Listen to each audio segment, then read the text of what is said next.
Pal speaks at 6:30. I never seen that before.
Bro, where this dude at, bro?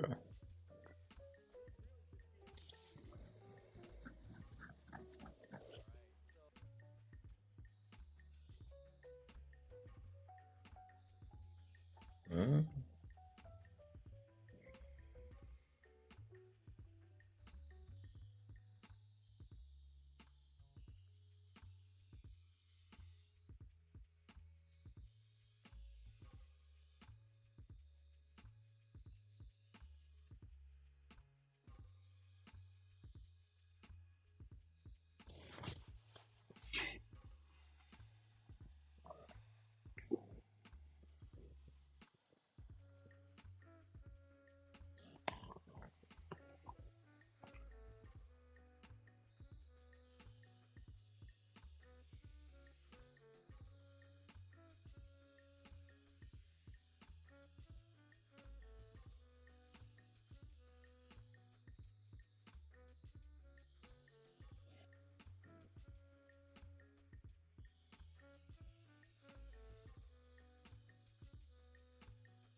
Ugh.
There we go.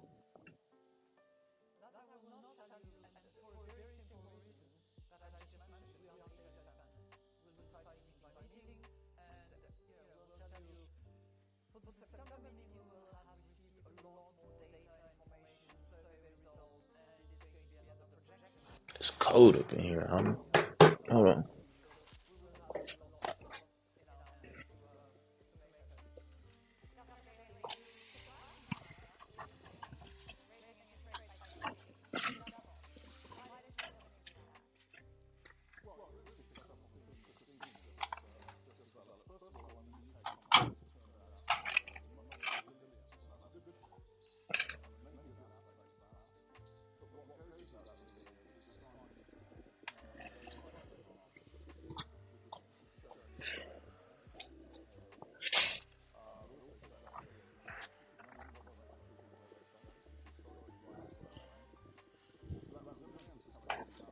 We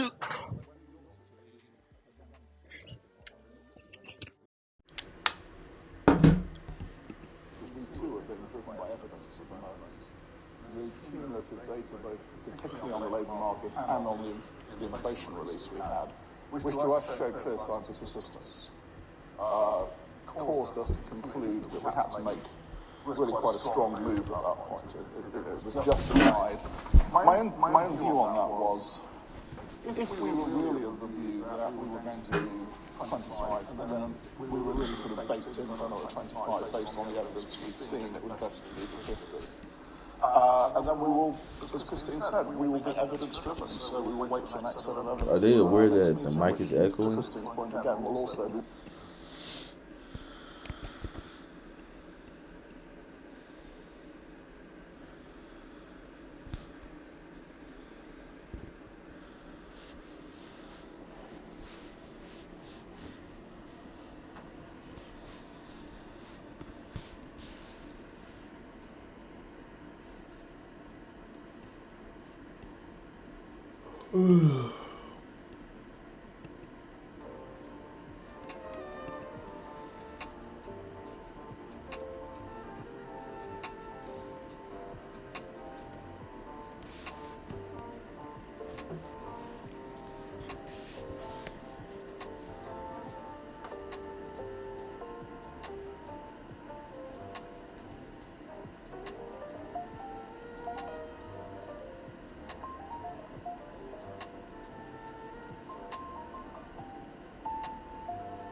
Nigga said a demon nest.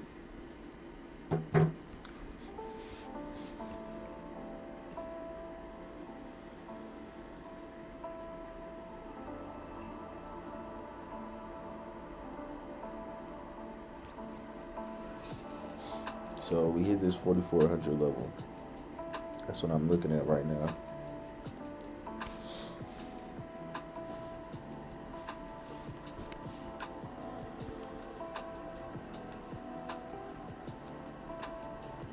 I'm not looking to really trade off of it. I'm looking at it to give some type of context.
Want to be in sufficiently restrictive territory for long enough so that we are confident that we reach our 2% medium-term target. It should. Why is it so sticky?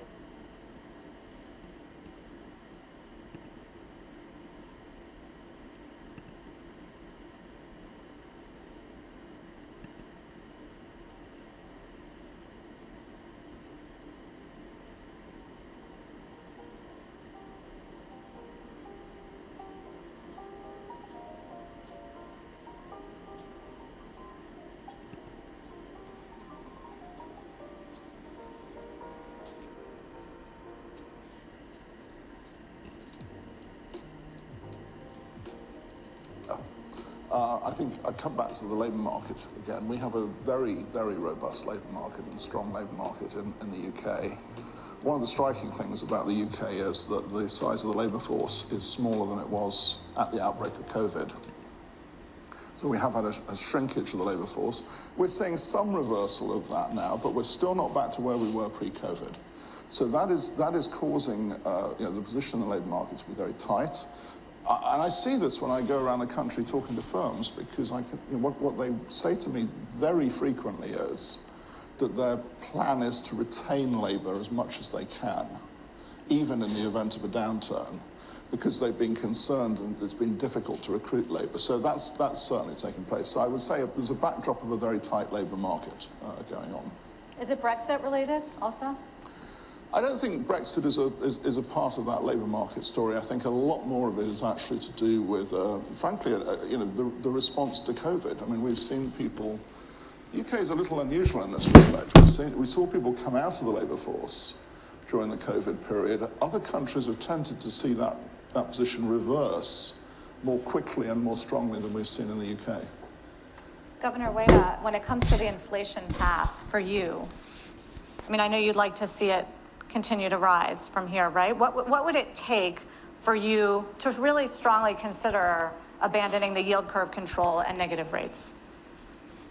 So we have a forecast or a projection of inflation path that looks like it's going to go down for a while toward the end of this year on declines in import prices, and it's spill over to domestic prices. And from there on, we are forecasting some increase in the rate of inflation into 24. but we are less confident about the second part. If we become reasonably sure that the second part is going to happen, that could be a good reason for a policy change. If you see a steady increase. If we are reasonably sure that the second part of the forecast is going to. But didn't you learn from these three that inflation turned out to be not transitory? Excuse me? I mean, wasn't one of the lessons from the last year that inflation wasn't transitory and that there are some elements in it was not? Yeah. And that there are some elements of it that are sticking and proving difficult to fight. Right. So the second part is the sticky part. But it's still, as I said, we think less than 2%. We hope to make sure that it's going to go up to 2%. Chair Powell, we've seen some progress in the U.S. Certainly, if you look at the headline CPI from 9% down to 4%. I know you're focused on core, but what would make you feel better about it that you could remain on hold? So the progress on headline inflation coming down is certainly welcome and ought to help keep inflation expectations anchored. But I think it actually helps to think about core inflation broken into three pieces. The first of which is goods inflation. And we've seen goods inflation coming down for 6 months now. And that's because supply chains are improving, the shortages are more or less gone, and also because consumption is moving back to services and away from goods. So that part of the story makes sense. Housing services is the next piece, and between that and goods, you have a little bit less than half of the total index. And you see now the new rents that are coming in are at lower increases or no increase, and so there's significant disinflation in the pipeline there, but it's going to take 12 months or 18 months to get there. The place where we haven't really seen much progress is in non-housing services, which is a little more than half of our core PCE inflation index, and that's, hotel services, travel services, food service, financial services, healthcare, those things. It's a generally very labor intensive. Some of it's quite cyclical intensive, but some of it's not. The point is, that's where we're not seeing a lot of progress yet, and the reason is that, or one explanation for it is that labor costs are really the biggest factor by far in most parts of that sector, and so what we need to see, we've seen a lot of signs of softening in the labor market, but it's just kind of beginning. We need to see a better alignment of supply and demand in the labor market and see more softening in labor market conditions so that inflationary pressures in that sector can also begin to subside. Are you surprised that hasn't happened yet after 500 basis points of tightening already in a little over a year? Yes, I think widely it's been surprising that inflation has been this persistent, but I think the bottom line is that policy hasn't been restrictive enough for long enough to start to see those effects. And the service sector is not especially interest rate sensitive, by the way, as opposed to, for example, the goods sector. So we wouldn't expect it to be the first to be affected, but we would ultimately expect, as demand softens and as the labor market conditions go more into balance between supply and demand, we would expect to see inflationary pressures subside in that sector as well. Do you guys coordinate? Do you talk amongst yourselves?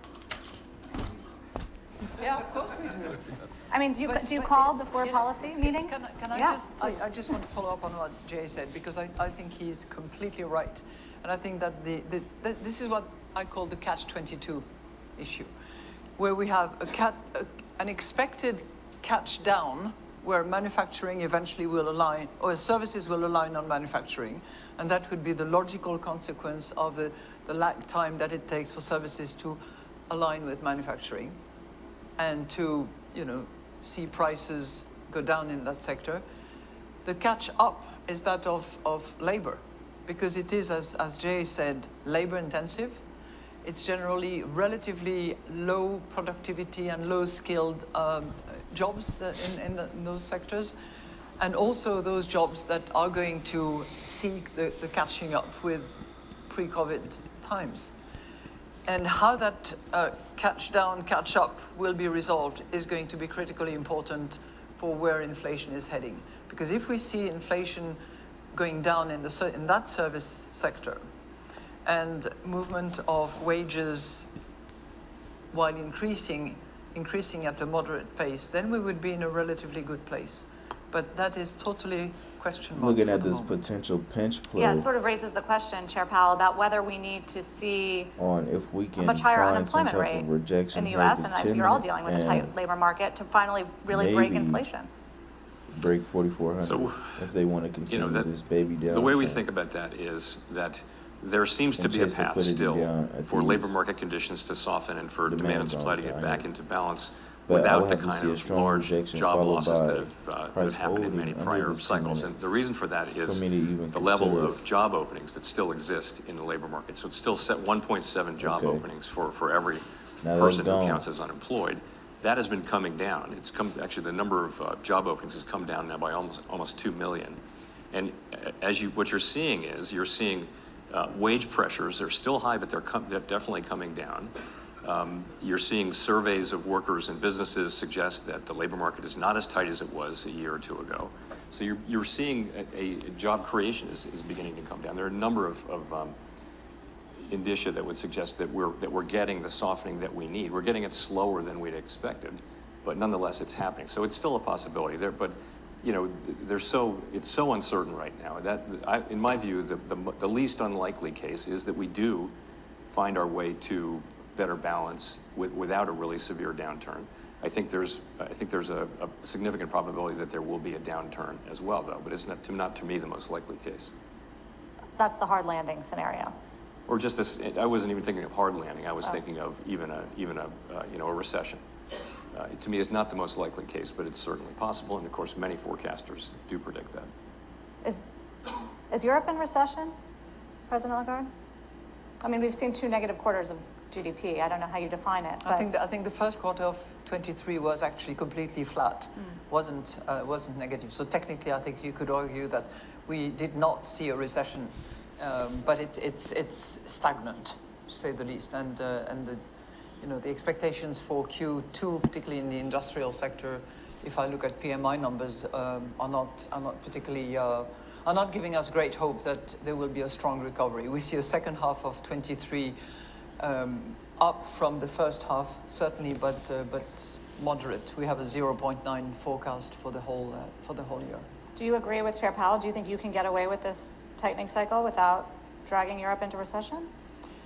Our baseline does not include a recession, but it's part of the risk out there. Are you willing to tolerate a recession? Well, the interesting thing for us is that if you go back to last November, when we did a forecast, we were predicting quite a long but quite shallow recession. And the economy, as I said earlier, has turned out to be much more resilient so far. Now, I think you can sort of point to a number of things that underlie that. One of the things I would point to is the fact that we've had a very sharp fall in energy prices in Europe. And that obviously has helped with the whole question of the terms of trade shock that we've been having. It's done quite a bit to reverse that terms of trade shock, and that feeds through into national income. So I'm not surprised that we've had this reversal in one sense. What was surprising, but actually very helpful, was that, of course, we did have this big fall in energy prices and a much better winter, frankly, than we thought we would have. So, we're going through this year now in a more resilient position than I expected. So we're not currently forecasting it, but obviously we have to watch it very carefully. How's the Japanese economy faring? I mean, it's very exciting if you look at the Japanese stock market at a 30-decade high. What's happening fundamentally? It's doing fairly well. I mean, apart from the contribution. All right now you are listening to the European Central Bank panel from Portugal, featuring Fed Chair Jay Powell, Board of England Governor Andrew Bailey, ECB President Christine Lagarde, and Bank of Japan head Kazuo Ueda. They are being moderated, this panel, by Sarah Eisen. And we're going to go back and listen to the central bank policymakers discussing the economy on a global scale and Fed policy. Let's listen in. There's also green, GX, DX related business fixed investment taking place. So investment is fairly strong at the moment. We think the economy is going to expand at slightly above potential for some time. But there's, of course, a lot of uncertainties going forward, including what may happen in Europe and the United States. I asked if you guys coordinated or talked about monetary policy before. I mean, does that happen? Should it be more coordinated? Because you're all doing different things right now.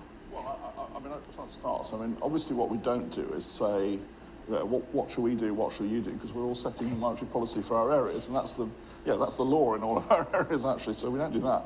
But we do talk a lot, and I think it's important. I mean, it's important at all times, but it's particularly important in recent times at the moment because we're facing such big global shocks. I mean, we've got common shocks. They differ a little bit in terms of their impact and their effect, but there's some huge global events going on that are affecting all of us. So, I think we do talk quite a lot and we see each other quite a bit because it's important we do that. And, we share wisdom on how we're sort of interpreting the things that are going on around us. I guess we are in a flexible exchange rate world, so we do policies independently. But of course, we exchange information, which is very, very valuable. Do you think that, Governor Ueda, do you think that they are over-tightening? No. No, you don't. You approve of the policy. You've had a very tight labor market for a long time in Japan, even before COVID. Yes. Demographic issues Demographics there, is working in a way to tighten the labor market for quite a long while. And it's going to continue this way for a while. I mean, the economic conversation, it gets into an interesting question, Chair Powell, where now we're wondering, easier to fight inflation last year when the economy was doing better. But now that we're seeing signs of softness and weakness in manufacturing, and you mentioned the labor market starting to cool off, about overdoing it and the risk of overdoing it. Do you wonder about that, or you're still just focused on inflation? Let me say the U.S. economy has actually been quite resilient, and the data that we're still seeing, including since the last meeting, still is consistent with with an economy that's resilient and growing albeit at a modest pace. As I mentioned earlier, though, yes, there was no question. The first question was how fast should we go, and we went pretty fast, and we got to a level that we believe is restrictive. We're in restrictive territory. If you take federal funds rate and you subtract some forward-looking measure of expected inflation, you'll get a significantly positive real rate, meaning we're probably in restrictive territory. So, and I think we have steadily slowed the pace of our moves, and it's appropriate to do so for one reason, because the more information we get, the better decisions we'll make. The risks of doing too much versus doing too little become more in balance. I wouldn't say they're in balance yet, but they're becoming closer to balance. I still believe and the committee clearly believes that there's more work to do, that there are more rate hikes that are likely to be appropriate, though. So you think the risk is still of doing too little and not getting control of inflation? Yes, and of course But inflation expectations are, I don't have to tell you, very well anchored. No, but the thing with the risks is that there may be social costs associated with restoring price stability. The social costs of failing to restore price stability will be higher in almost all likely cases. We've seen what that looks like, and it's just something that we have to do. It's the one of the principal things that society counts on us to accomplish, and I think we all feel committed to accomplishing it. It is of course a good thing that inflation expectations have remained anchored all this time, but our understanding of inflation expectations is not a precise one, and the longer inflation remains high, the more risk there is that inflation will become entrenched in the economy. So we have to, the passage of time is not our friend here. What about a higher inflation target? I know none of you want to talk about that, but on Wall Street, there's this idea that a lot of things are changing in our economy structurally. The onshoring of supply chains and chip plants and all of that is going to be expensive and could permanently create higher inflation rates. Couldn't it, President Lagarde?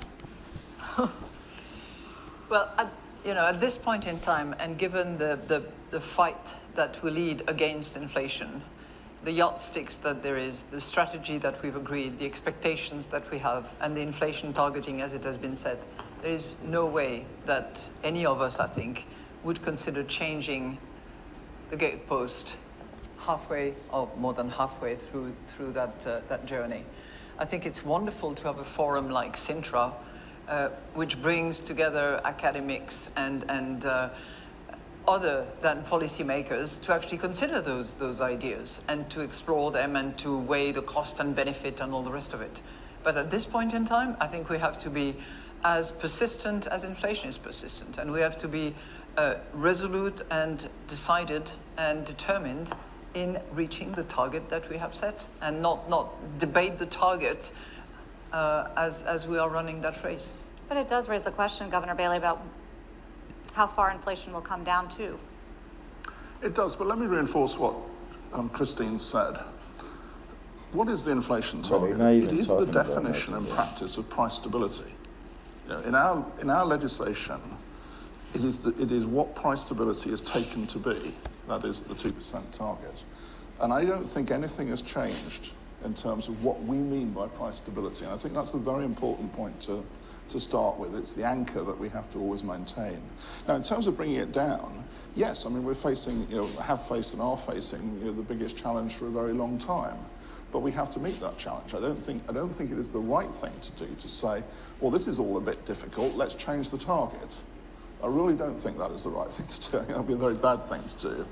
And I think, although I very much agree, as Christine was saying, that there are things we understand about inflation expectations and things we don't understand about inflation expectations. I think taking risks of that nature with inflation expectations, but also, fundamentally changing what we mean by price stability when there's no good reason to do that, I think would just be the wrong thing.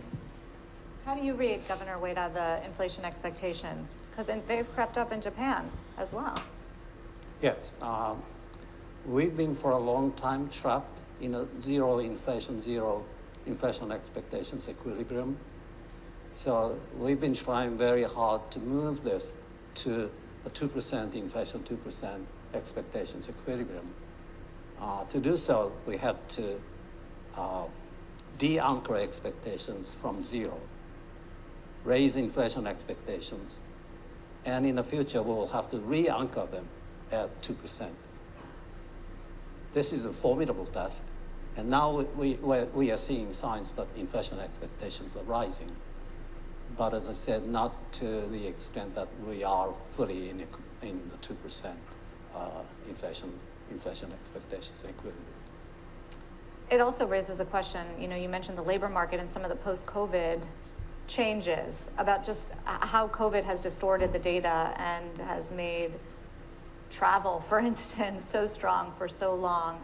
And I wonder, Chair Powell, how you look at the COVID impact on the economy and how it's changed the way you make forecasts and you think about what's happening right now. Well, I think there are changes, and we don't know how persistent they will be. Certainly work from home, and you can see the effect on commercial real estate, particularly office real estate and the surrounding retail that's suffering in many major cities. We don't know how long that will last. It feels like some part of that will be persistent and will last. You mentioned the data as well.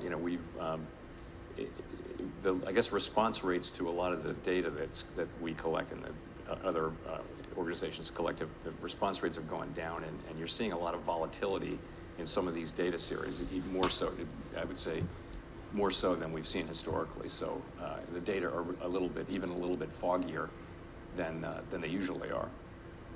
But we'll be, in terms of what the effects of COVID, it's going to have long-term effects on the economy. There may be loss of productivity. There's certainly been, for a generation of kids, some loss of education and training. I think it's hard to say how persistent all this will be. What is your level of concern of commercial real estate, since you mentioned it in the U.S.? It's something that we, of course, are watching carefully. The way it lays out is the large banks don't have large concentrations of commercial real estate, so that's a good place to start. A surprisingly large part of exposure to commercial real estate is in the banks that are under 100 billion. But there, the worry is more banks that have a high concentration, and they're relatively few. So it's something that we're carefully monitoring. Bank supervision has a playbook for this. So supervisors are talking to banks about their concentration in real estate and what can they do and how do they manage themselves out of this. It's something that we're well aware of. It's not a surprise, and we're focusing on it. Is it one of the reasons you were cautious in the last meeting? Commercial real estate? I wouldn't say so. No, I just, generally speaking, the last meeting, it was about, what's in the pipeline, how far we've come, what's in the pipeline. I will also say, though, that the bank stress that part of the decision, in my thinking anyway, was the bank stress that we experienced earlier this year. There's a fair amount of research showing that when something like that happens, bank credit availability and credit can move down a little bit with a bit of a lag. So we're watching carefully to see whether that does appear. Of course, tightening in financial conditions is what we're doing intentionally. So we have seen bank credit conditions tighten. The question is, and that's what we're trying to achieve. The question is there another channel of that, or a greater amount of that coming from what happened in March? We don't really see any evidence of that, but I think that's certainly in the back of my mind, to see whether we do see that. Yeah, it gets into the question about lags. How long are lags, Governor Bailey? And do you expect to see more? It's a very interesting question in terms of the transmission of our monetary policy decisions. So if I can just illustrate it with the UK case, and obviously it's not the only part of the transmission mechanism, let me be clear, but it's an important part to illustrate it with the UK mortgage market. So we've seen a big structural change in the UK mortgage market since the last tightening cycle of monetary policy, which of course, accepting passage of time, was about 20 years ago actually. And that change has been a change from a variable rate mortgage market to a fixed rate mortgage market. Now, I must say, obviously with Jay here, it's not a US style fixed rate mortgage market. It's a much shorter term. So the average term is often around 5 years. But we know, and we think around about 85% of the stock of UK mortgages are now sort of in that part of the market. So we know that the transmission of monetary policy is going to be slower as a result, because obviously it depends upon the sort of the timing and the sequence of those fixed terms coming to an end often. So we have to judge that. I mean, it's another factor and another sort of element of uncertainty that we have to judge when we're taking our decisions, which is how much of the tightening that we've already done has come through and how much is yet to come through. And we know that referring back along quite a way into the past isn't going to help us in that respect. So we have to sort of formulate those views afresh. And so it is part of our decision-making calculus is how much more has to come through, when will it come through, I'm going to see and if also this how 5-minute powerfully will it close come through. And all those things are things we have to lower take into towards consideration. 4,400. And as I said, history And isn't if we going to can be get a a great bounce guide and a for that, given retest the up change to in the this market. 5-minute supply zone, So if it a forms, year? What's a lag? then man, I'm looking for a crack. Well, what you see, and of course Crack of you can 4,400, taking it compute down to is the sort of 390. the profile of But I want to see mortgages it coming up close. for renewal, Yeah. renewed terms, and we can see that over the next not year or so, really. there's quite a lot of fixed rate mortgages are coming up for renewal. Not so really. yeah, we can factor that in. There is another element of sober uncertainty as to just That would've how been that will work beautiful. its way through. President Lagarde, how do you think about the lags? I think of the lag in 3 steps, if you will. The first one is transmission in terms of tightening of the financing terms that are made available and how markets absorb the decisions that we make. And on that front, we have a good and reasonably rapid transmission. We see it in rates, we see it in volume of loans, and on both accounts, there is a good absorption and a rapid transmission of our monetary policy decision. But that's only step 1. What we need to see is step 2 and how it materializes on investment by corporate, and for households, it's predominantly mortgages. And for the euro area, there is a lot of heterogeneity, because you have markets where mortgages are at fixed rate, markets where mortgages are at floating rates, some that are readjusted every so many years. So we have to look at all those data very carefully. But it seems that the transmission is likely to be less rapid than it had been in the past, because there are many more fixed rate mortgages now in the euro area than there was, say, 15 years ago. And that's not it. We need to see it then, channeled to the third step, which is inflation. So we want to see that transmission strength through step 1, step 2, step 3, and make sure that this is really having an impact in terms of the fight we have against inflation. Governor Ueda, do you worry about the impacts, the lagged impacts of their policies on the global economy and on your economy?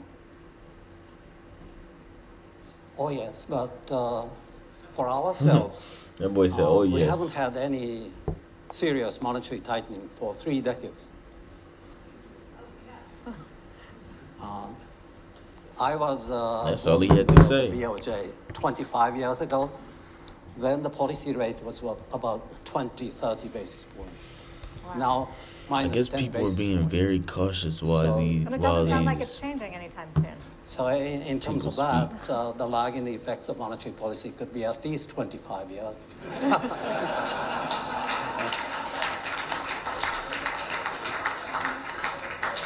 We'll see what will happen if we get to normalize policy seriously, but we'll have to be very careful here. Be careful what you wish for, I guess. So, Chair Powell, are you more worried about the lag impacts than they are because they're still hiking rates? I don't know. I wouldn't want to compare. I would just say again, so what's different this time is actually, though, that markets move substantially in anticipation of moves. So by the time we lifted off in March of 2022, the 2-year had moved from 20 basis points up to 200 basis points. So financial conditions now move in expectation, and our the whole modern communication strategy really helps that along. So that is different. What may or may not be just don't different, like playing and we also haven't off had the this psych kind zones, of man. tightening in 3 decades. Really, I we've gotta had have tightening, some but structure. this looks more like tightening cycles To be from honest. from the 70s and 80s. So what we This is see not is for me. a picture of the literature that has, the older literature says, a year or two for activity and add a year for inflation. There's new literature that says it's much faster than that, and I think we just have to use our, to watch and see what's happening. There are reasons to argue that it would be faster this time or slower this time, but I just don't think we know at this stage. Well, it kind of gets into the question about the markets, and you're saying that it's a transmission mechanism. You're all talking very hawkishly and saying there's more work to be done and we're still worried about inflation. The markets pretty much think you're almost done, all of you guys. Maybe one more hike in July and then done, and then into cuts next year. Is that wrong, President Lagarde? I mean, book I look at the incentive data is we still have, I look on the at push I look up at the side. mandate we We have, still I have a look lot at of people sitting on the bid. transmission lag, and we've decided for ourselves that we So, would use I 3 mean, criteria. yeah. That's what we are I think it's focused more of on. a waiting Of game. course, we are not completely oblivious to what happens in markets, but we have to be guided by what the mandate is, what the data book doesn't align delivers, with and what my criteria we thesis take into account in order to at this determine point in our time. policy and to establish our So our price might stance, just wanna continue to going push forward. up. That's the only way to go. But I guess, there's financial conditions, and I don't know, Governor Bailey, are they working against you? You're trying to fight inflation, and MSCI World is up nicely this year. Well, by the way, the market, I don't think thinks we're nearly done at the moment. They've got a number of further increases priced in for us. My response to that will be, well, we'll see, because we are, as we were saying earlier, we're essentially evidence-driven in that sense. So, we'll make our decisions based on that. I think you're right to point out, as you said earlier, and I would draw this point out, that there are 2 parts to this. There's where the peak is, and then how long it's sustained beyond that. And I think both of those are relevant. Both of those are things that will, sorry to state the blunt and the obvious, will emerge with time. But I've always been interested that the market thinks that the peak will be quite short-lived in a world where we're dealing with more persistent inflation. Right. They did finally price out the cuts in the U.S. a few weeks ago. The market was primed for cuts. I assume you were pleased to see that that's no longer the case. So if you go back and look at forecasts from the participants on my committee on inflation, you'll see, we've been consistently thinking this is going to take some time. It's going to be a process that will take longer than we would have hoped. And it may well be a bumpy process, but markets have gone back and forth between pricing in what appearing to price in pretty quick declines in inflation to coming back to being more in alignment with the thinking of the committee. And that's where we are right now, is closer to where committee participants are. But as Christine said, we're not focused on what the market's forecast is. We have our forecast, all of us who are on the committee. We work hard to develop an understanding of what's driving inflation and what the path forward for inflation is. We make our best estimates. And that still is that it's going to take some time. It's just going to take some time. Inflation has proven to be more persistent than we expected, not less. And of course, if that day comes when that turns around, that'll be great. But we don't expect that. We don't plan for it. So is it counterproductive to you that the stock market has rallied, the bond market has rallied? I mean, the market is fighting the Fed. The market thinks you're closer to the end, and I mean that does make financial conditions easier. Wasn't that the You can't fight the Fed, but they're fighting the Fed. Is that a problem for I you? don't see it that way. I don't look at it that way at all. Honestly, we have different jobs. You know, our job is to bring inflation down to 2% Shut that, and bro, sustain pal. maximum employment. That's our job. That's what we think about. We look at the data, and that's what we care about. And markets react. Different parts of the market react in different ways. It's just not something that is a principal focus of our work. But it did seem last year like you wanted a weaker stock market. You used the word pain at Jackson Hole. It seemed like you were trying to communicate that financial conditions should tighten, and less so this year. Is that right? Not really, no. Okay. Of course, we work through financial conditions. That's what we do. Our rate and our, all the things we do and say work through financial conditions to affect the real economy. That's how it works. But it's broader financial trading conditions. view So we're not lag. focused on any one market. We're never thinking, oh, let's do this to this market. It's just in general, let's communicate what we want to do. And, I want to see another candle and of why we want to do it. development. And financial conditions adjust. And that's really all we can do. We do not target particular parts of the market, although of course we do monitor market conditions. So you don't care what the stock market's doing? I look at broader financial conditions. It's Okay. one of many conditions, along with interest rates, credit spreads, everything, all of the conditions and the availability of credit. It's one of many things. Again, we don't focus on any one thing as the key thing. Governor Ueda, how important is it to you, the markets, as it relates to financial conditions and the mechanism for monetary policy? You mean the stock market? Stocks, bonds, currency. So stock prices have been rising fairly sharply since spring this year. Stock prices theoretically are affected by Let's see if interest we can rates hold the zone. and investors' view of the economy. We haven't changed interest rate, so probably investors have become more optimistic about the future of the economy. I don't know. Of course, we don't don't know. want serious It's not that clear financial to me. imbalances in the economy, so we keep monitoring. How do you think about, President Lagarde, the risks to the economy, especially geopolitical risks? In Europe now we were all glued last weekend to the news out of Russia and the Wagner rebellion, and we're wondering if now political instability in Russia presents a further geopolitical risk to the global economy.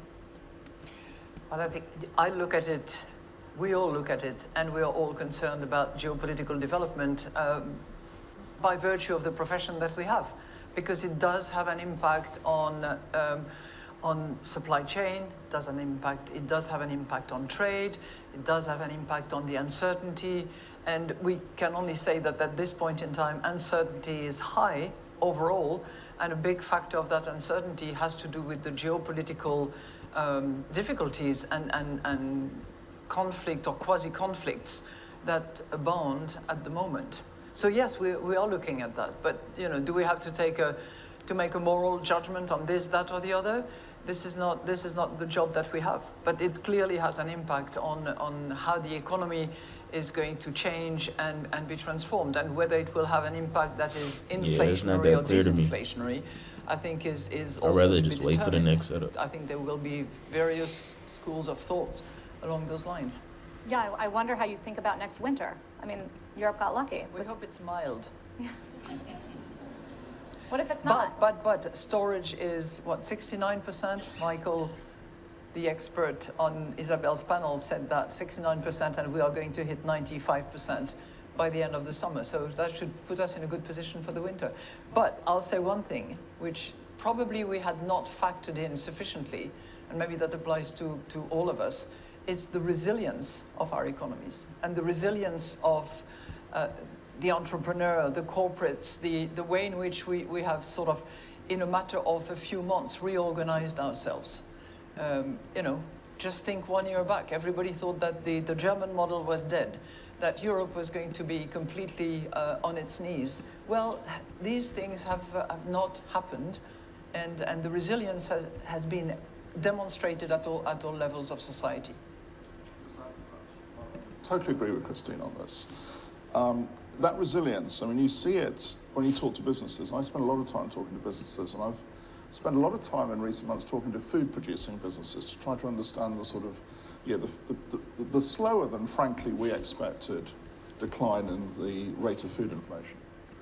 And one of the things that I get quite consistently, and this is where My the stomach is Ukraine-Russia killing me. situation comes through for real, is they say, well, you know, last year we brought forward our sort of supplies to a much greater extent than we would normally do because we were not confident we could actually get them. Consequences, we've locked in higher prices for, you know, sometimes they say 6 months to me. And that, of course, is affecting the passage of inflation, particularly through food prices in this case. So these things do have a very direct effect and are continuing to have a very direct effect, actually. There's nothing central bankers can do about that, is there? Well, the first thing we need to do is I'm gonna go understand use the it. bathroom. That's a good starting point. Well, we have to then design. Just keep crushing demand, so you can't do anything Well, about we have food to supply. design policy. I mean, we have to design policy and take our decisions with the best. We always take policy. We always take policy decisions on a forward-looking basis. So we have to do it with the best information and understanding we can get of these things. So do you still? So to what extent, I guess, is the war in Ukraine driving supply-side inflation for materials around the world? Well, following on from what I was just saying, I think the conclusion I draw from that is, and this is what the businesses tell me, is yes, we are going to see actually a fall in the rate of food price inflation, for instance, but it is taking longer than we expected. So that's what we have to factor in and decide how best, in a sense, to respond to that with monetary policy. It's not just Russia. Governor Ueda also, we're following the tensions that have increased between the U.S. and China, between Europe and China. Do you think that's having a material impact on global growth? Well, at least there's a tendency to relocate production sites out of, say, China into other Asian economies, including to some extent Japan. So in the short run, this is having a small positive effect on the Japanese economy through business fixed investment. But in the longer run, there will be inefficiencies all over the place. So we'll see. So Japan's a beneficiary of the flight out of China? In one sense and in the short run. But in the long run, I'm not sure. I mean, Chair Powell, how do you think about it's obviously a risk and it hurts trade. How do you think about the U.S.-China relationship as it impacts the economy? We don't have any role to play in the relationships between the countries, but China's a very large, important economy. It's a big trading partner, mainly consistent of us buying things that are made in China. I don't think, and of course, the Chinese economy came out of the COVID and looked like it was recovering strongly. Now it doesn't look like that. It looks like it's slowed down, and there's some issues there. From the U.S. standpoint, at the margin, that probably means a little bit less global demand. I wouldn't say it's a first order consideration for us, though. How does Chair Powell reference the disappointing nature of the Chinese economic recovery? How does that play into Europe's recovery or the global growth picture? Well, first of all, I think we have to be attentive to the emerging market economies at large. At the moment, they are producing about 60% of global growth, some of which is now a bit more focused on domestic development and consumption, and less so on trade. But if you look at the trade volume numbers from China to many other countries, particularly the advanced economies, that has not changed significantly. So the trade volume is still significant, and I'm not breaking any news here. The Chinese authorities themselves say that they're likely to have a 5% growth this year in 23 rather than the 6% that they had initially forecasted. So that will have an impact, given the size of the Chinese economy, on global growth at large. So we have to, you know, when we do our projections, when we look at the economy, we look at the global economy, and then we sort of narrow down and zoom on the European economy and the euro area in particular. But everything that happens in China, in the United States, in the UK, in Japan, in emerging market economies actually matter for us because we are strongly interrelated and have been trading with each other for a long time. And if anything we've learned from COVID, in addition to the pain and suffering from many, is the fact that we are vastly dependent for the supply of rare earth and various metals that will be critical for the development of the economy of tomorrow if we decide to firmly go towards the green economy that we should be aiming for. As an open economy, one of the things is just exactly as Christine says in terms of how we do our process. One of the things that we spend quite a bit of time on is world export prices. Now, actually, in the recovery from COVID, and of course this was the supply chain shock, we saw quite a big contribution to goods price inflation from world export prices. We're now seeing those prices definitely start to weaken. So that will be another determinant going forward of policy. As central bankers, do you plan for the worst case scenarios on the geopolitical front? I mean, if China invades Taiwan, then what? What does a central banker do? Is there a contingency for that, Chair Powell? We use our tools to achieve our legal mandates, if that happens. Got that Fed speak down. You'll hold a special meeting. No, I mean, it's a volatile world we live in, right? And so there's we do have, yeah. in every FOMC cycle, we look at, our staff works up 6 or 7 or 8 alternative simulations, and they simulate, different things. It's not so much geopolitical events, though. It's more different ways the economy could play out. And we all the participants read those and think about them and talk about them, and they come up in our meetings, we talk about them. So it's very helpful because you can't get too focused on the modal path in a world where it's just very hard to predict the economy. Even in normal times, it's very hard to predict the economy, let alone times like today. What sort of simulations do you talk about? I'm going to leave that to your imagination. I bet I can think of a few. President Lagarde, Chair Powell did talk about, one of the things that I don't know that there was a simulation of is we had a few bank failures in the US this year.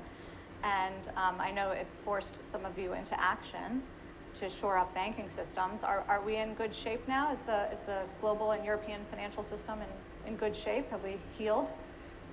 I can only speak to the banks over which we have supervision, and those are the euro area, the European banks. But I'm looking at the euro area specifically.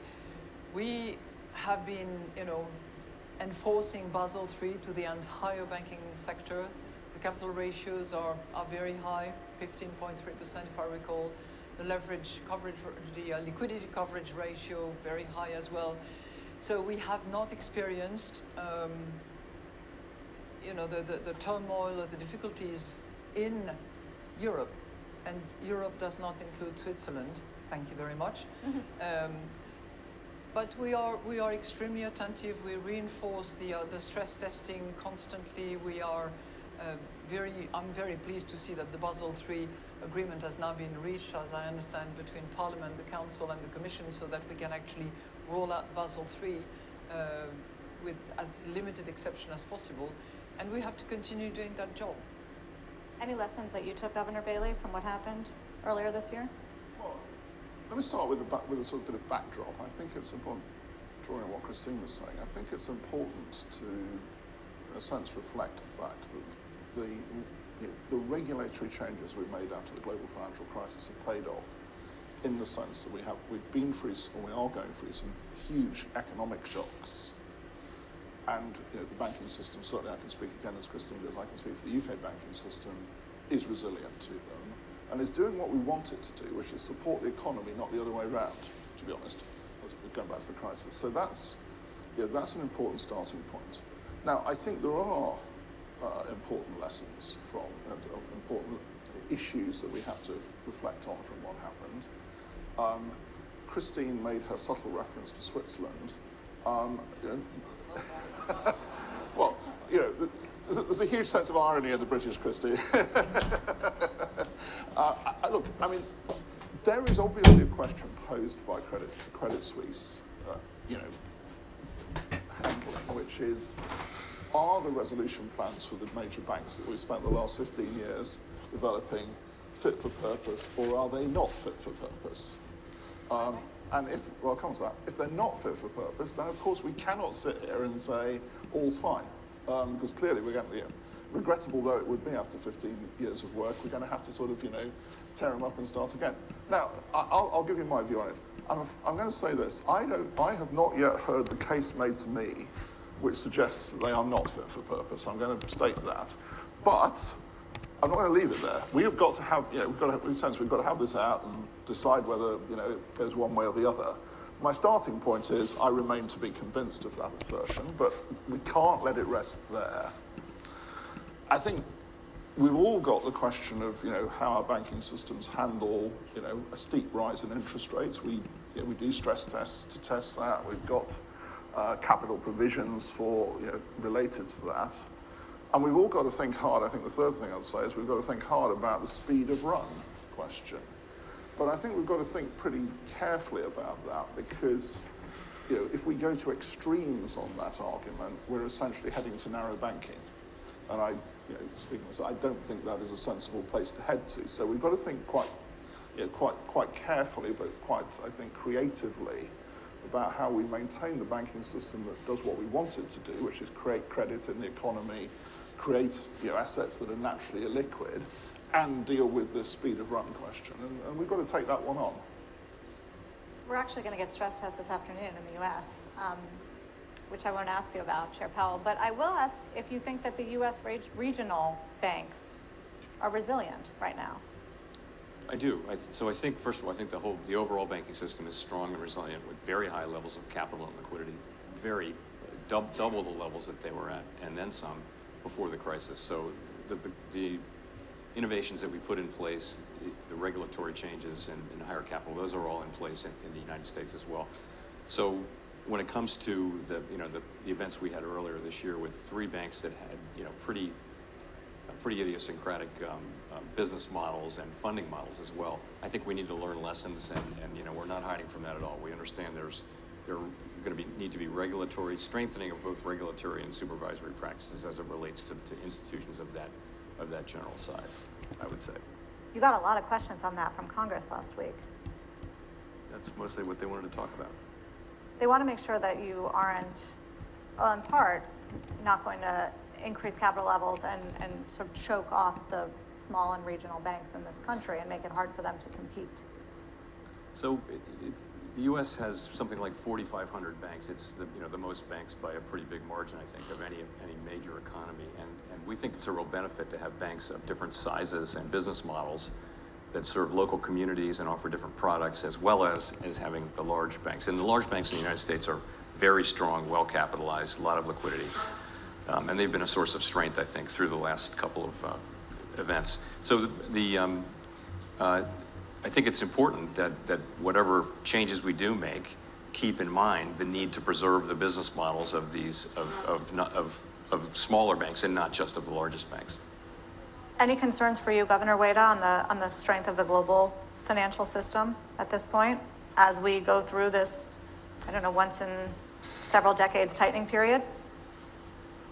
I can only talk about Japanese banks. I think they are well capitalized. They're capitalized. They have enough liquidity. It's true that some smaller banks, regional banks, are sitting on non-negligible amount of valuation losses on their security holdings. But on average, that's about 1% of their core loan capital. So it would be okay. But if we do get to normalize our monetary policy, because we go into the 2% inflation rate equilibrium in the sense I discussed earlier, then rates may go up by large margins, and we will have to be careful. We'll have to be carrying out all sorts of stress tests, I think. I also wanted to ask you, if you go into a more normalization stance away from negative rates and the yield curve control, how you'll manage the risk of the government's enormous financing needs, and whether that's a concern that you think about. Well, we keep saying that's the business of the government and the diet to create sustainable government finance. Fiscal policy in general, I'm curious if you guys will bite on this. Is it helpful right now or hurtful, President Lagarde? You know, everybody has to do what everybody has to do. Man's got to do what a man's got to do. Monetary policy makers have to decide on monetary policy, and fiscal policymakers have to do their job. It is true that there are circumstances where working hand in hand and supporting each other has proved helpful. I think we had a very good demonstration this morning in one of the lectures that we had. I think what we have very clearly stated as a governing council of the whole Eurosystem is governments, please, it's time now to roll down the measures that you had decided for COVID and for energy purposes, and that you adopt a path that will take you to better sustainability of your public finance. So we hope to see that, you know, the fiscal space that has been allowed for the various non-conventional fiscal support that were decided back in 22 and 23 very much should be rolled back in the course of 23 and certainly should not be expanded in 24, bearing another major shock. But that's our recommendation, and we make it very clear in our monetary policy statement and have made it very clear in the last statement that we issued. I mean, we learned in the UK, what was it last year, when monetary and fiscal policy don't work together, it can be a big problem. Well, because what we had to deal with in the UK last autumn was actually a financial stability issue. We dealt with it, and it was very clear that that was the issue we dealt with. We didn't deal with anything more than that. It's not our job to get involved in fiscal policy in that sense. And we always, when setting monetary policy, take fiscal policy as announced, as a conditioning assumption for our decisions. So I don't go beyond that in terms of commenting on the stance of fiscal policy. I mean, the one thing I've said in recent times, and I don't mind saying it again, is that I welcome the fact that the Chancellor is very much using fiscal policy to try to address the structural issues in the economy. So that's not a comment about the stance of fiscal policy about more or less. It's a comment about the fact that, going back to the point I've made about labour markets, and actually the low potential rate of growth in the UK economy, that the more we can do to tackle that, frankly, the better. What about you, Chair Powell? I mean, there's been a lot of fiscal largesse in the United States, the COVID stimulus, and now even new policies that are just filtering through, like Inflation Reduction Act, infrastructure, CHIPS. There's still American Rescue Plan Act money getting doled out. Isn't that making your life harder? Well, so echoing my colleagues, our assignment is to deliver price stability kind of regardless of the stance of fiscal policy. And we don't play a role, formal or informal, in advising the fiscal authorities. There are other agencies in Washington that do that, and that's really not our job. I will add, though, without crossing any lines, that the spending during the pandemic was very high, and it's come down. And so we look at the fiscal impulse from the level of spending, and it's really not material.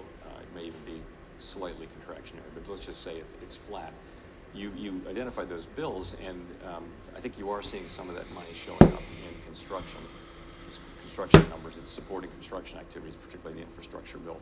But I wouldn't say that that's if you look at where the inflation is in the economy, I wouldn't say that that's an important driver of inflation or something that we think about or consider. So you mentioned the consumer, so the excess savings you think have pretty much come down. Where do you think the U.S. consumer is headed? The consumer had savings from two sources. One was just the fact that people couldn't travel and couldn't kind of spend money on services. That was a lot of it. And there were also the fiscal transfers that happened. And those, there are many different estimates. Right now, what I'm looking for people at the lower end of the income spectrum, pullback. tend to have a high I want to get a pullback in one of these areas, one of these zones right here. So there's a residual. Target this 2 hour. Some residual support for spending. I do want to see price bleed into this 45. And during the pandemic. Disrespecting it just a little bit more. look at the strength of the because labor I want to market, target this still 2 hour. creating more And if we jobs, can then- continue to rally, then there are new entrants and to so the, on, to and the so labor on, and market. so on. And wages are still pretty high, so you're driving up. So I want to see a disposable pullback income, into and one of that these is driving zones. consumption, and that's driving the economy. Wanted to also ask you guys about the balance sheet, very hot topic. Turn this off. Nah, I Governor can't. Wade, Just in case something expansion happens. of the balance sheet.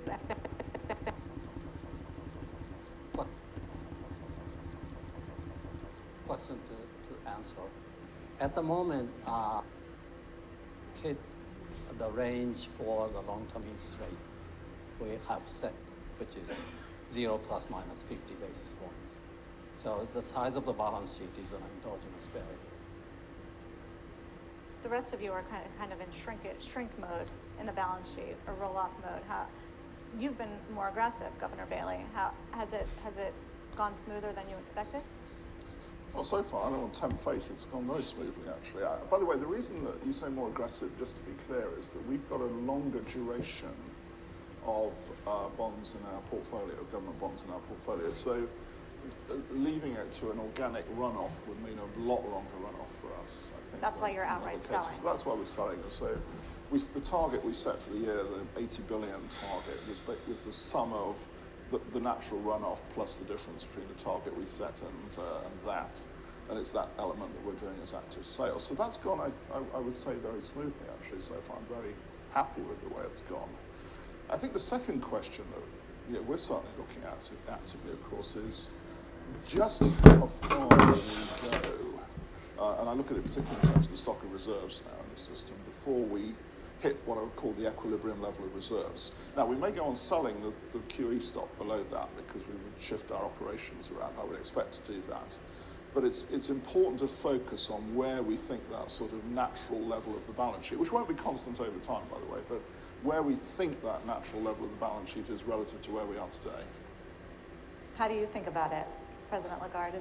And is there pressure building for you to go faster when it comes to shrinking the balance sheet? I would say that the interest rate is the primary tool that we're using at the moment. Second, there is almost a contractual reduction of the ECB because there is a reimbursement of the TLTRO that we had put in place during the pandemic, and that is actually happening now, if not yesterday or the day before. Okay, so we're Third, starting to disrespect as of the this. 1st of July, we will stop any reinvestment under the asset purchase program. So there is a natural declining of the balance sheet of the ECB, which is only, a first step. We are discussing our operational framework. Hopefully we will be able to complete that work in the next 6 to 9 months, and that will really determine the size. Let's get a strong the close. desirable size of our balance sheet, which is always a factor of All right, we got a strong the close. circumstances and the situation we're in. That shows That is weakness coming. in the zone. Is it going smoother than you thought it would as well, Chair Powell? Now, if we could some way, somehow It's working as we had hoped cycle and back expected it down would to work. either VWAP or Have a entirely passive that program 10-minute as up there. treasuries and mortgage-backed securities mature. Or- They roll off subject to a cap.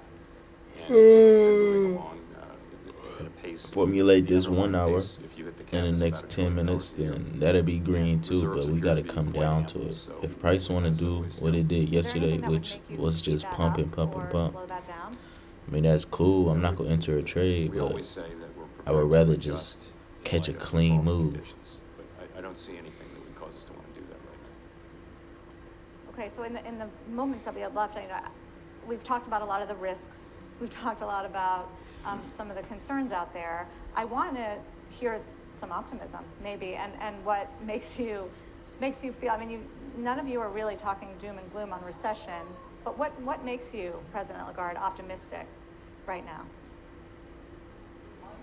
I mean, why would he be doom and gloom on live TV? However you want to interpret the question. Otherwise, Personally, there are lots of things that make me happy, and I hope for all of you. I'll just mention one success, which I'm really proud of, and I'm very proud that Fabio Panetta was the one who led that exercise on behalf of the entire group. Today, the European Commission has published the legislative draft for the European digital, for the digital euro, for our CBDC. And that gives me hope because I think that it really demonstrates the capacity to innovate, the capacity to work as a team, the capacity to anticipate what digital payments will be tomorrow. Now, some people are very skeptical and they say, well, you're taking risk, financial stability, possible runs that will be accelerated by this. And all I would say is, number one, you have to be ready. You want to keep the sovereignty of your currency. So many years ago, who would have thought about all the users and the applications that you have on your cell phone? None of us. So being prepared, being ready, paying attention to what actually Europeans and particularly young Europeans want in terms of currency and form of currency is something that we have been doing, that we have accelerated, that we have not decided for sure, but at least the legislative piece is on the table. There will be a lot of discussion.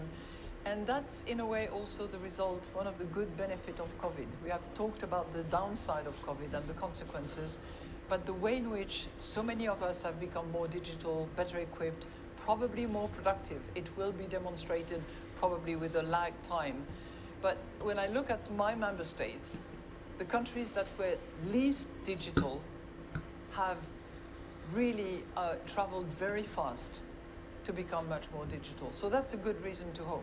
And the resilience demonstrated, but I have mentioned that earlier on, by everybody, from the individuals to the entrepreneur to the corporates to governments. We, in Europe, decided to get together to borrow jointly, despite the fact that it's laborious, that it's painful, that it gives a lot of things to report about to journalists, is also a sign of progress. And just to be clear, a digital euro will happen when? That will be decided by the governors in Governing Council. We will decide that at the end of October. And then there will be another phase of piloting, experimenting, fine-tuning. Because if and when we go, as will be decided by the Governing Council at large, we want to get it right. So we're not going to do a half start or a fake start. We will move with success. What makes you optimistic, Governor Bailey? Well, actually, I'm going to build on Christine's theme because as well as we're also working on retail digital euro, we're actually also working on wholesale digital money and completely rebuilding our wholesale payment and settlement system in the Bank of England to enable what could be a complete revolution in the infrastructure of financial markets and trade finance. And this is very exciting. So we put the wiring in the weekend before last. The engine should go in next year, and this has enormous potential to change the world at the wholesale level as well. It's interesting, I feel like the world has moved on to AI beyond digital payments. Are you guys incorporating AI into your thinking about economies and your toolboxes? I think we're all on a learning curve. I don't know, I feel quite old when I get to this, but yes, we're looking at it in two respects, certainly. One is, three respects. One is how it will affect the economy. Two, how we can use it ourselves, both in our sort of, analytical functions, but also actually in our operational functions. We're looking at it, I would say, with very open eyes. You can see the strengths and you can see the current weaknesses of it. And of course it moves very rapidly. So yes, we're having to, certainly have to speak for ourselves, we're having to devote quite a bit of time now to what the potential is for that. Chair Powell, is AI one of the things that makes you optimistic? So on AI, we're just doing what everyone else is doing. We're trying to get smart about it, and it's obviously has huge possibilities. Technologies tend to, propagate through the economy fairly slowly, and this one may be the exception, maybe not, I don't know. But it's something that we're spending a lot of time on, way too early for conclusions. I wouldn't use optimism, but I would say this, in answer to your first question, which is, when inflation first arrives, it's really due to very strong demand for goods and goods pipelines that just aren't working, and shortages. So that's where it comes from. It wasn't about the labor market at all, right? Or very much. As we get to this stage and to looking forward, we think it will be significantly about getting the labor market, supply and demand, back in alignment. I would say it's a positive thing. I'll say it that way. It's a constructive thing that we've been able to raise rates 500 basis points with the expectation of going further. And we still have a very strong labor market, but nonetheless one that is in fact cooling in just the way we would have hoped, which is to say through things like lower job openings. Job openings are coming down. The quits level has returned to its pre-pandemic level. Wages have, if you look at the employment compensation index or average hourly earnings, they've moved down about 1% towards more, still very high, but towards more, so a more sustainable level that's consistent with 2% inflation. So I would just say that's the makings of, if that process continues in a gradual way without really any effect on employment, the longer that goes on, the better. And in a way, I take that as a very constructive path. It is not guaranteed, but the fact that this is really there, and that's what's been happening for a year, well, more than a year into our tightening cycle, I would take as a positive thing and perhaps a hopeful one for the future. Just be careful not to overdo it, right? Right. What about you, Governor Ueda? Let's see. As other central banks are thinking of issuing digital monies, we are taking a different route, and we have decided to issue new currency bills starting next year. You're going all in paper. This will cheer up public's confidence in the BOJ. more seriously, as I said, wages have started to rise at 2% or so for the first time in 3 decades. More importantly, we are seeing as a sign of a change in inflation expectations, changes in price wage setting behavior of businesses. So previously, businesses hesitated to increase prices because if they did, others will not follow suit. Now say they are raising wages because if they didn't, they will have trouble recruiting workers because others are raising wages. We think this is a good sign for us. So the topic of Sintra of this ECB forum is inflation, volatility. So now is prediction time. In 1 year, when hopefully I'll be invited back, President Lagarde, inflation rate in the UK is what? Well, our last forecast, we expected inflation to come back to target towards the end of next year. We're going to start the next forecast in about 2 weeks' time. I was trying to Yeah, get a trying to jump get on further that. than that. Yes. Yeah, I was trying to Nice jump try. on that. Do you get to 2% by this time next year, President Lagarde? You said a year from now, right? Yes. Okay, so the projection we have is 3% for next year. Headline. Will you be satisfied with that? I want it to be timely. We all want it to be timely. Timely. Okay. Chair Powell? I don't see us getting back to 2% this year or next year. You don't? No. I see us making progress, steady progress on, this is core inflation. Yep. Headline inflation is coming down now, it's lower than core. But for core inflation, I don't see us getting to 2% this year or next year. I see us getting there the year after. 2025? Yeah. Core inflation 2%. So you're going to be restrictive for a long time. No, we will be restrictive as long as we need to be. But, if inflation is coming down sharply and we're confident that it's on a path to 2%, that would be a different situation. You would begin to think about loosening policy, but we're a long way from that. That's not something we're thinking about now or in the near future. Governor Ueda, are you going to get to the 2% by your measure? So our projection as of April, inflation projection, has for 23 fiscal year, 1.8%, 1.8 headline, 2.0% for 24. Now, this makes my job of justifying underlying inflation rate staying below 2% a bit harder. But we keep saying that we don't have a lot of confidence in this 2024 forecast. This may change depending on the data to come out.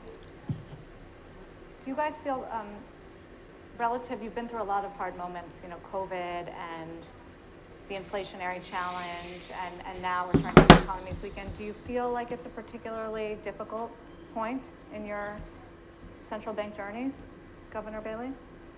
Yeah, until we get inflation back down to target, we've got a very big job to do, and it's a job we have to do.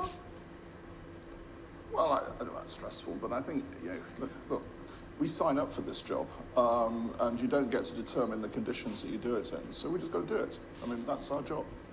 For you, President Lagarde? Likewise. Man's got to do what a man's got to do. We signed up for the job, and a woman's got to do what a woman's got to do as well. Thank you. Chair Powell, haven't seen you stressed. Sorry? I haven't seen you stressed. We have a job to do. We know that. We know that society's counting on us to do this job, and that it really matters. Price stability can matter for decades. It can benefit for people over time. I think we all know that, and we'll do the things that we need to do to restore it. And Governor Wada is feeling good. I didn't know there was going to be so much traveling and so many press conferences.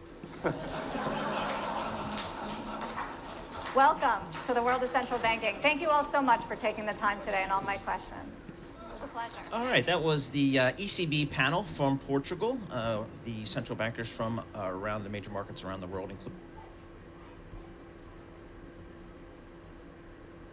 Go in a way that's both fair, but we cannot pull punches. We cannot.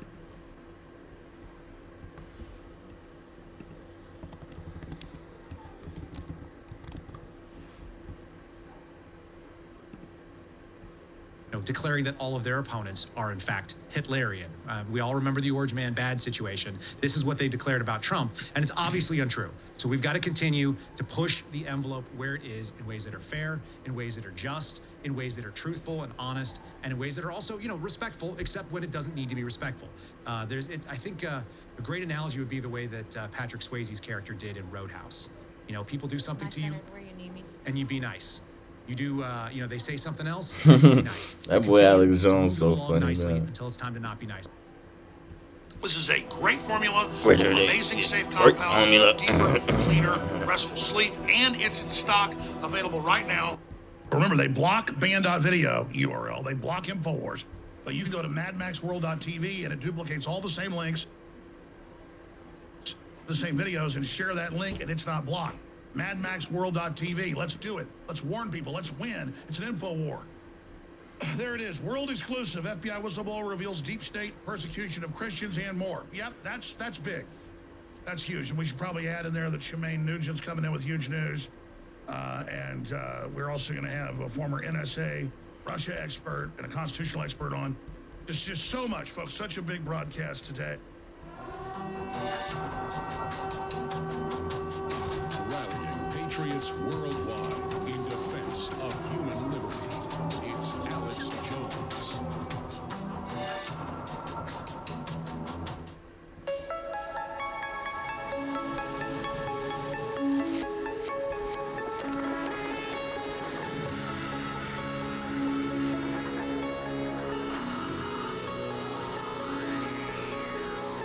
InfoWars. Tomorrow's news today.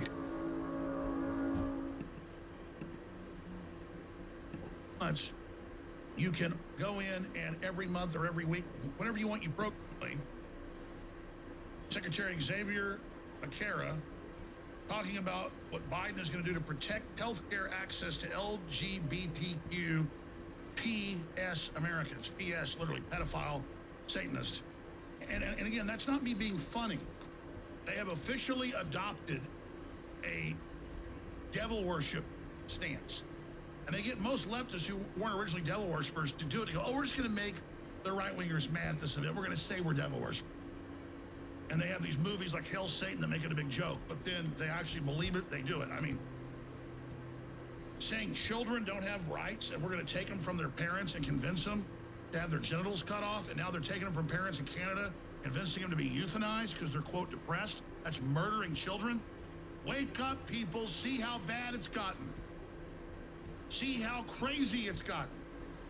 See how far they've taken us. This is psychological warfare. Tavistock Institute, MI6. I told you about it 25 years ago. Because Dr. Michael Kaufman, who's in my Endgame films, found all the federal documents about the Tavistock Institute developing this plan. Be able to figure this out on their own. This is so criminal. This is so un-American. This is so evil. Plus, everything they said the last 3.5 years was a lie. These are epidemiologists. These are scientists.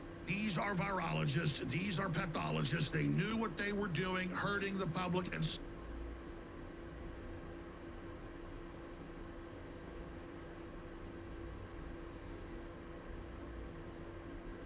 setting the precedent to weaponize Big Pharma and the media against the people and get away with murder. Because you can get away with murder. I sort of do know that because they're putting out. Great question. There's actually a great book called Prisoners of Geography that I highly recommend. That's hilarious.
I would be playing this move to the downside, but I'm bullish.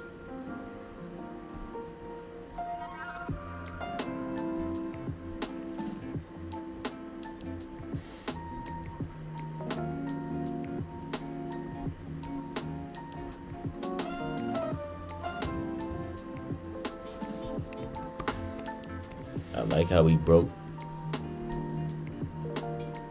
I like how we broke this little consolidation range, and then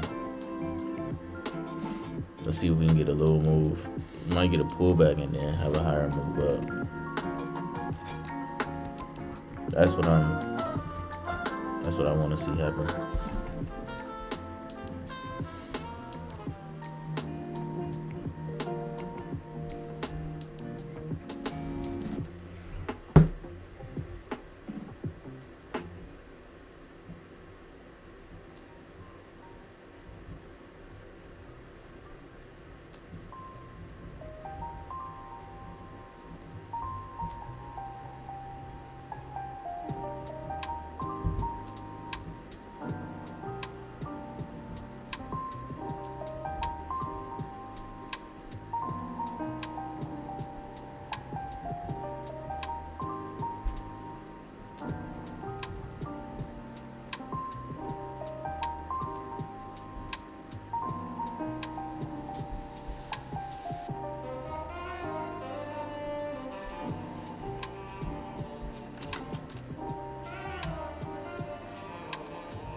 You got people hopping off the ask.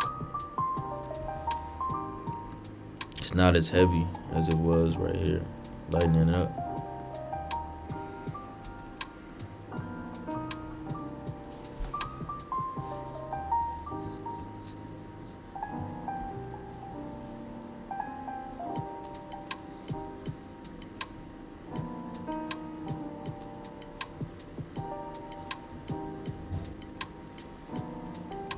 Bro, my phone addiction is getting out of control, bro. Real though.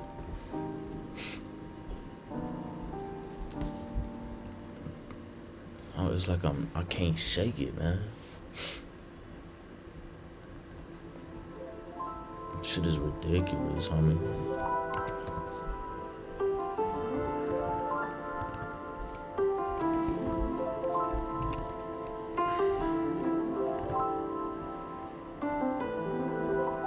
Shit is ridiculous.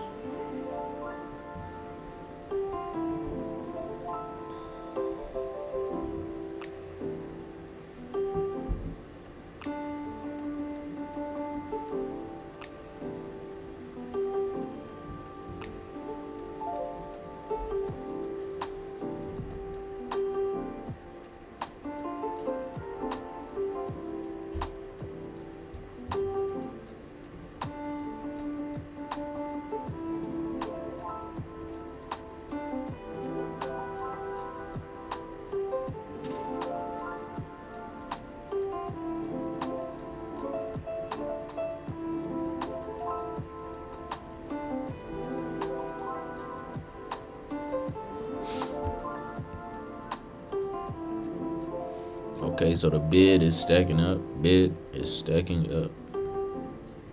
I want to see some structure and development form here. I won't get a lot because this is, I consider this a pullback.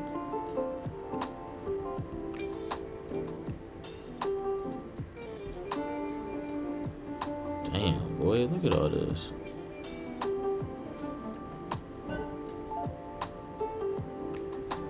I hope we don't get an early break.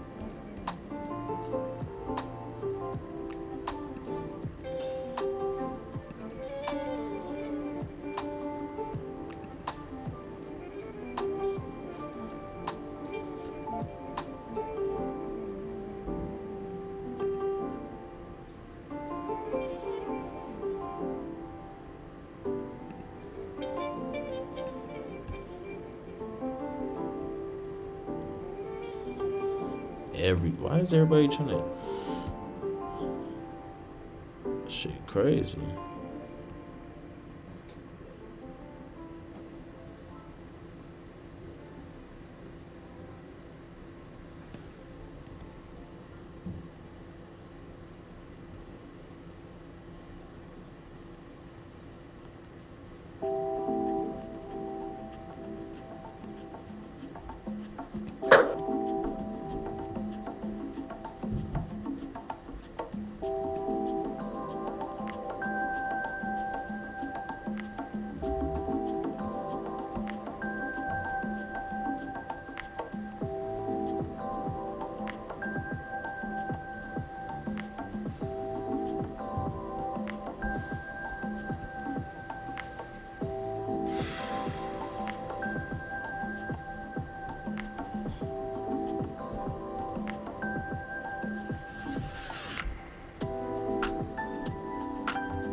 See if we can crack this 45 minutes.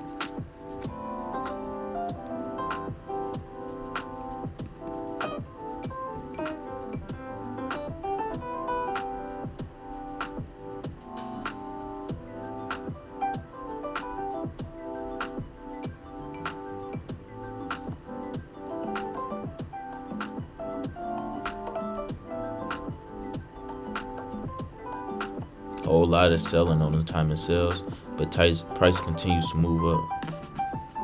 Maybe those are sellers getting trapped. Maybe those are, I don't know, maybe it's a catalyst going on. We gotta wait and see and respond what the market tells us. But I think we can go higher, man. I think this 45 minute could break down.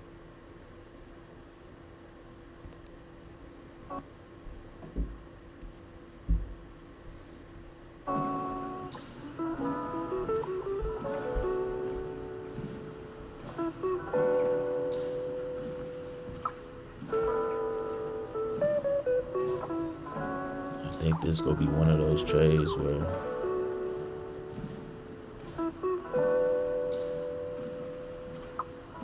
damn, man, I do not want to get caught up in this, man. It's gonna be one of them trades where it'll hover around break even a little bit. I can already see it, man.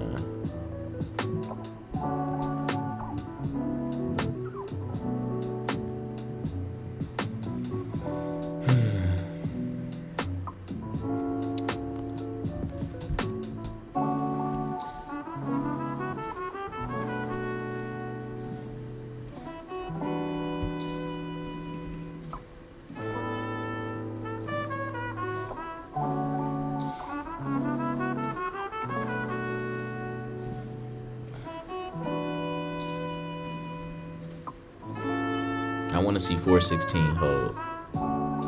If we can hold 416, then this zone is definitely getting broken.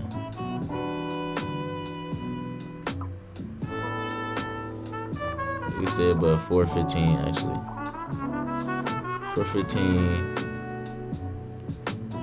I just want to stay within this little baby demand zone that we just formed.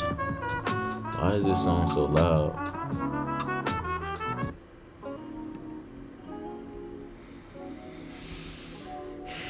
We formed a little baby demand zone. Just based off chart structure. That's what it is. So if we can hold that, man, then this will be a phenomenal trade. Since this is like a wedge play, I kind of want to move my stop up.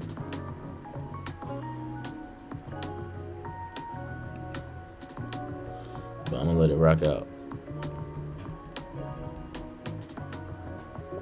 Man, this shit kind of risky. We didn't even touch the 10-minute.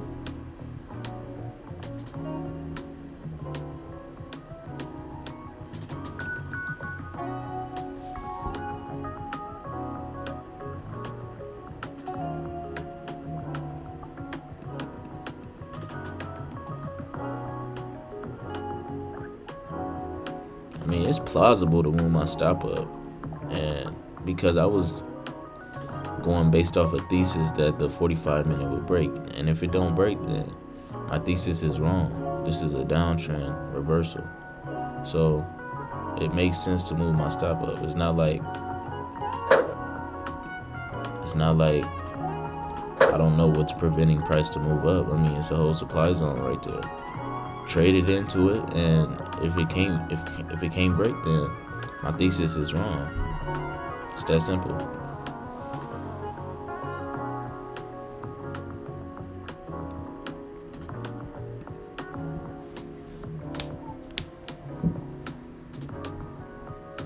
It's that simple.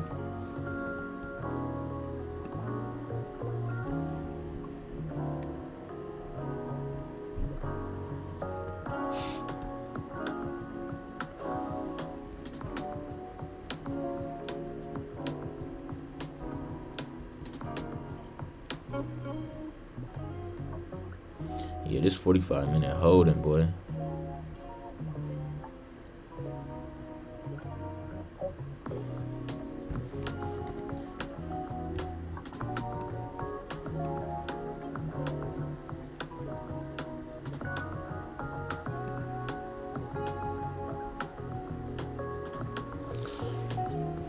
I still want to see us break it, though.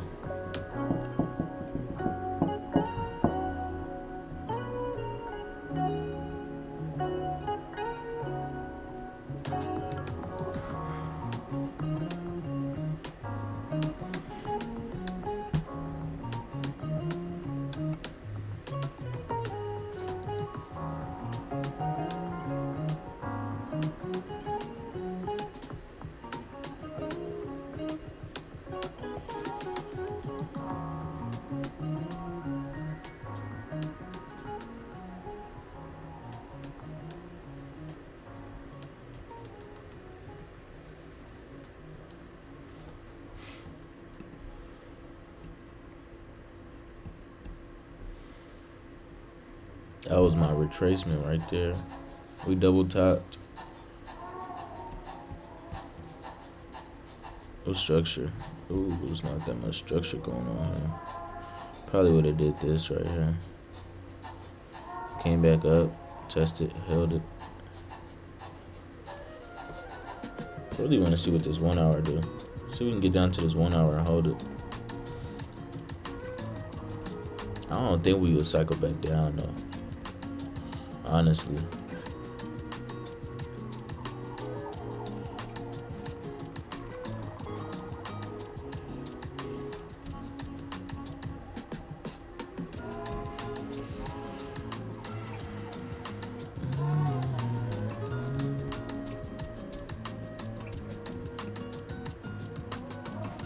Yeah, that trade that I took was very high risk. I'm longing straight into supply. What the fuck? Is price waking up?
Don't tell me it's finna crack now. That's what it looks like. That's crazy.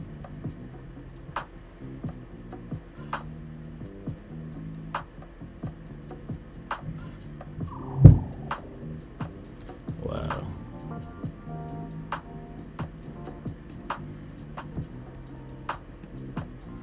That's crazy, boy. I thought it was going to try to cycle down to at least the 1 hour. What? Uh-oh. Heavy liquidity.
gonna call it a day.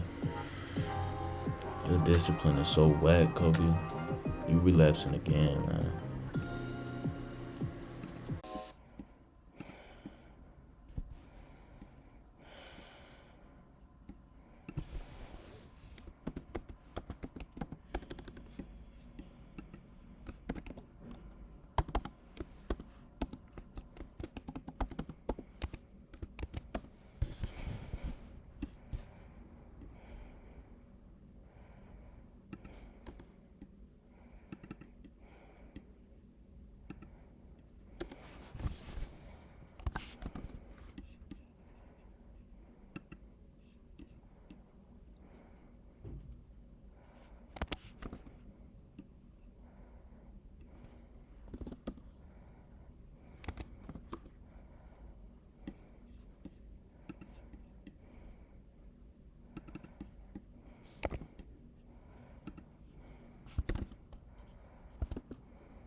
I'm about to miss this move.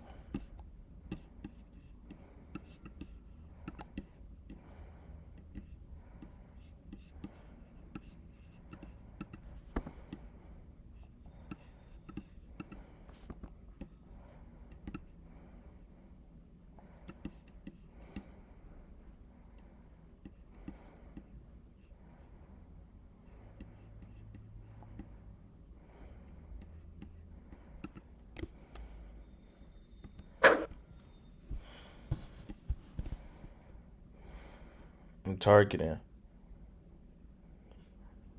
4,400. Then I want to see price come down to 390. The reason I got in on this entry was because we broke this and we broke this.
That'll be a 2-to-1.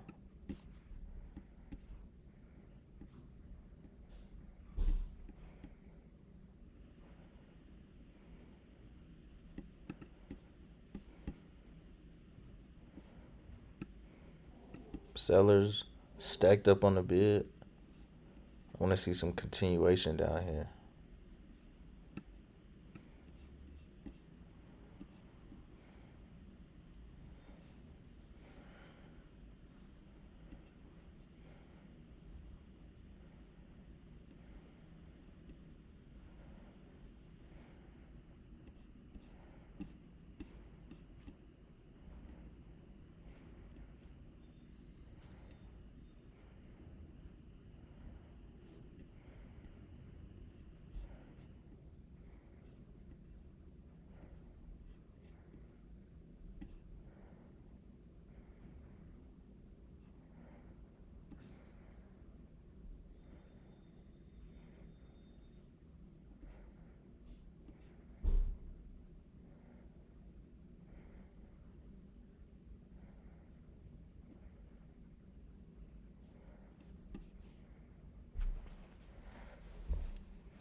The book is dry.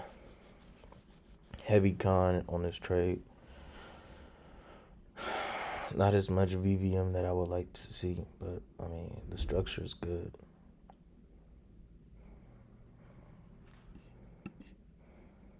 The book is very dry.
You got bidders trying to push price down.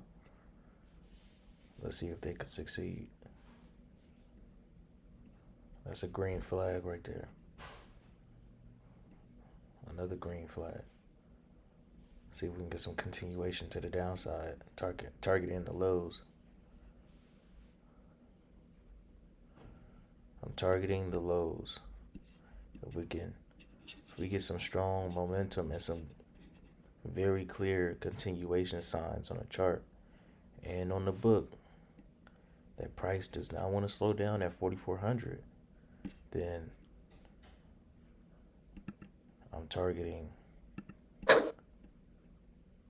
this demand zone. But first, I gotta get some continuation to the downside.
Got some momentum, some volume stepping into the market.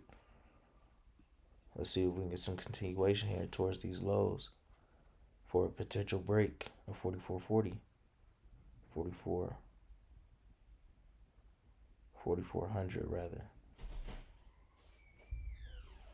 That's what I want to see.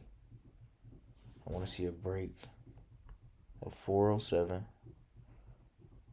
I want to get under 407 because we got a baby demands on here. Just a baby one. So I want to get under that.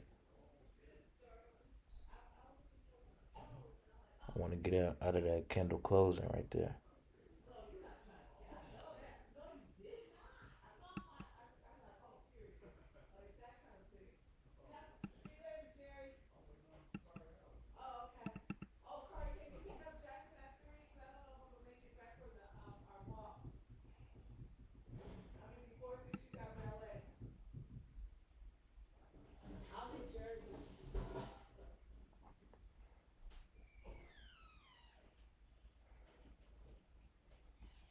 We do have some heavy liquidity right here.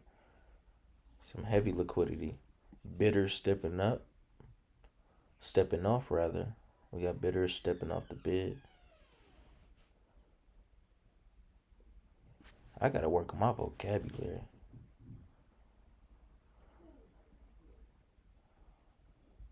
See if we can get some continuation here.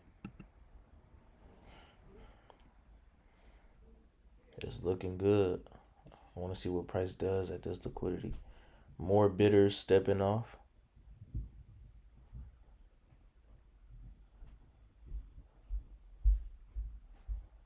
Let's see what we can do, man. My target is 4,400. That's target 1. Target 2 would be, damn. Bro, are you kidding me? Come on, dude. Alright, so my second target would be 390. First target 4,400. I'm okay with a 1.7. I'm playing targets here.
You got sellers jumping off.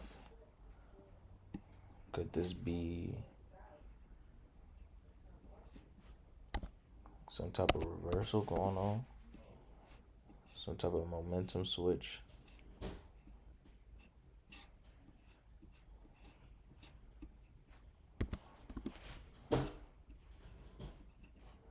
I do not like the lack of momentum, to be honest.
This isn't looking really good,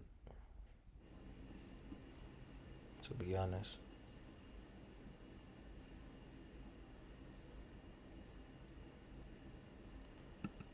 The bid is stacked.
It looked like we just tapped into this 5 minute right here.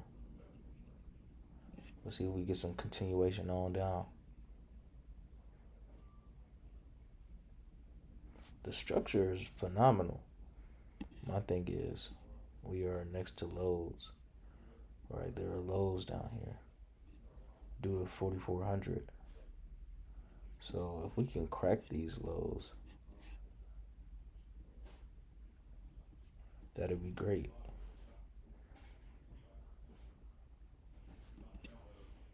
If we could cycle back down to 4,400 or even 390, that'd be great.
I'm getting caught up by the lack of value. Shouldn't even really be in this trade, if I'm being super honest. No volume. No volume breeds unnecessary risk.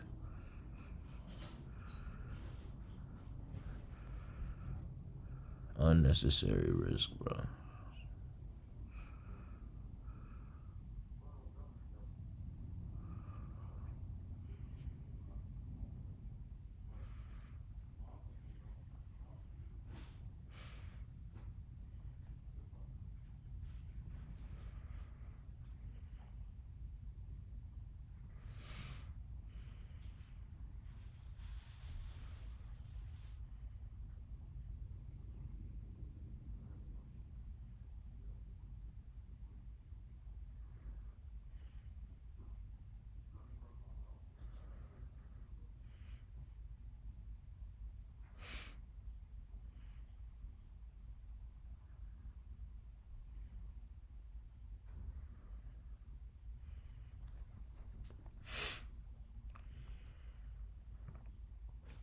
$11 o'clock. Let's see if we can get some 11 o'clock momentum.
man. Sellers are really defending this area.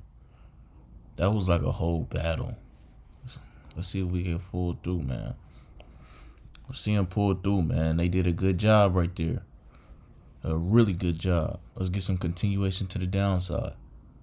Come on, man. Really good job right there.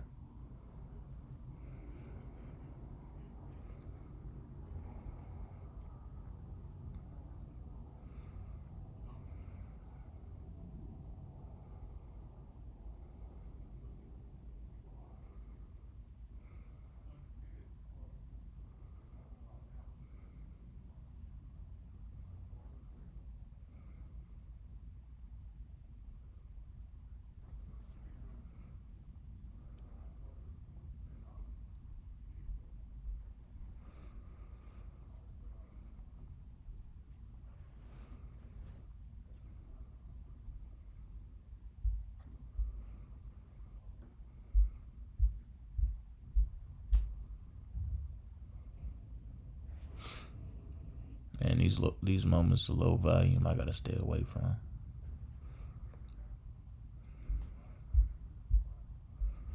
I think what I have to work on now is identifying the best times for me to trade that align with my strategy.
We hold him, man.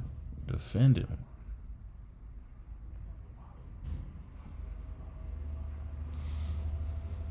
Really good defense by the sellers. For real, for real.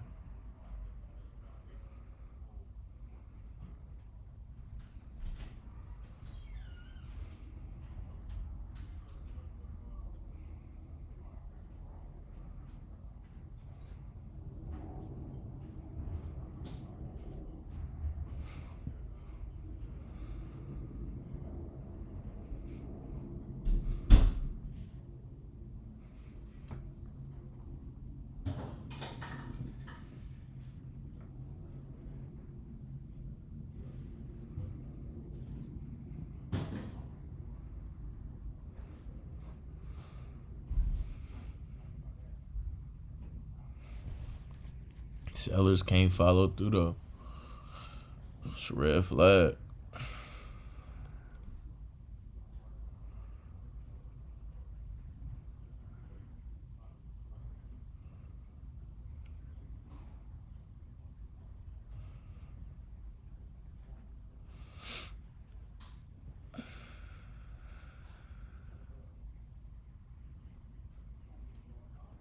Yeah, this is a losing trade.